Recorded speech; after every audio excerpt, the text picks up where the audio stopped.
I know I took quite a long hiatus from doing videos for a while, but when it comes to this series, you tend to remember most of it because of all the ridiculous stuff that happens and the over-the-top soap opera style characters. I am loath to admit it, despite the fact that he's been shoehorned into a lot of the plot previously, particularly in the Sonic comic. I had completely forgotten that Jeffrey St. John and his new secret agent team were a thing.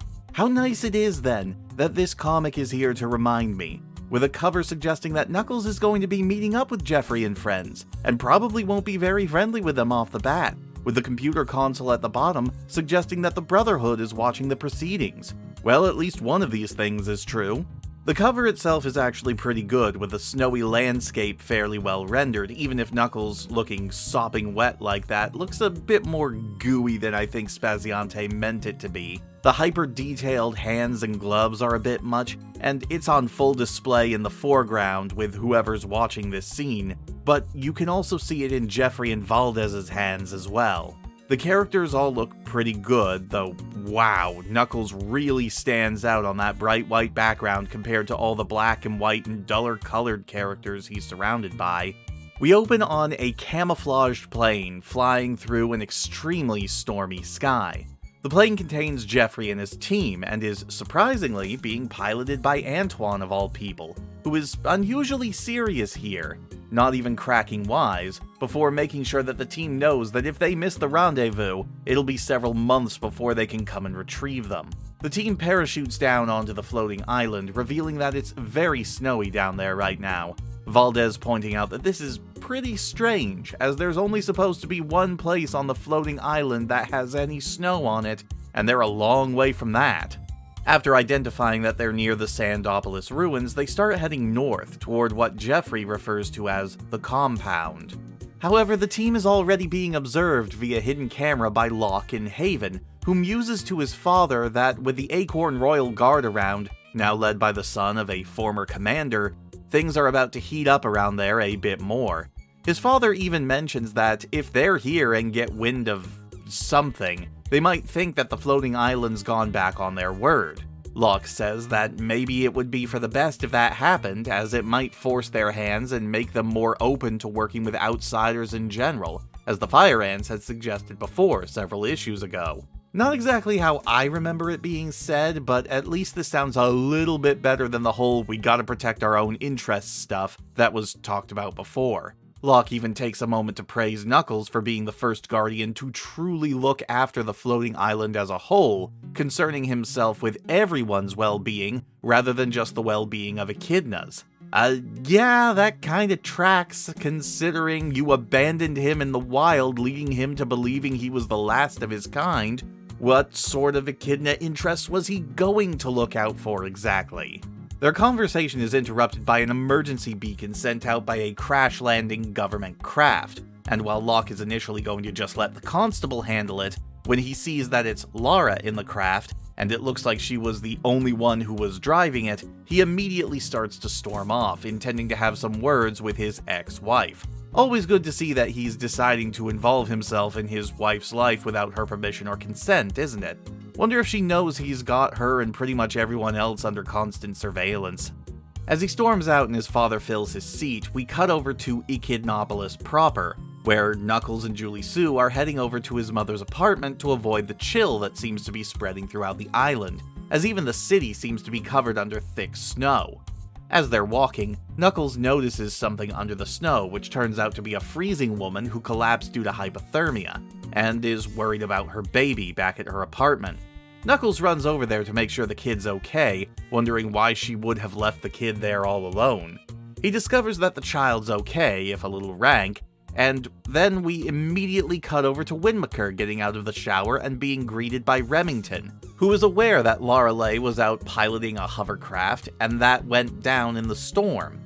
And so Win rushes off to get dressed and ready for assisting in the rescue mission. We cut back to Jeffrey and his troops shuffling through the snow, most of them freezing pretty badly.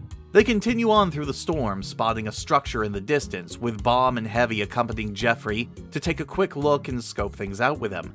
And then we cut again out into the wilderness, where Locke has taken a shuttle to Lara's downed hovercraft, finding her unconscious inside, with the door still open after she walked outside before. Why did she leave that thing open in the first place?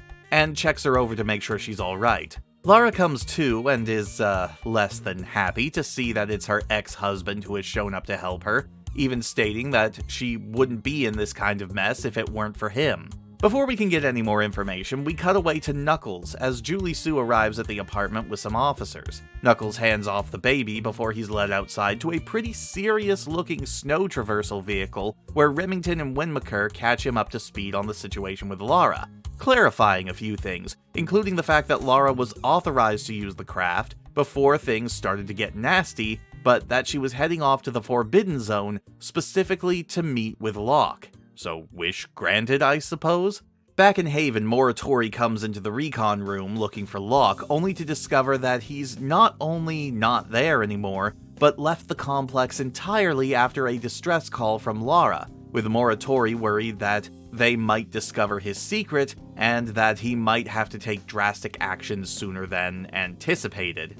Makes sense considering everything that was told to Lorelei in the last issue, though we don't exactly get a very good idea of just how much time has passed between then and now.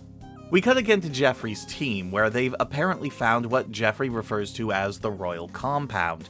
They sneak in through a nearby window, where they run into a bulldog maid that Jeffrey seems to know as Mrs. Summersby, scaring her into dropping a tea tray. While he's busy helping her clean all that up, another bulldog, this one dressed in military regalia, comes across them asking who Jeffrey is, with the skunk referring to this man as simply the Colonel. Jeffrey points out that the two of them probably knew his father a little bit better, and I gotta say, the two of them are a lot calmer than I'd be if someone just casually broke into my house through the window like that.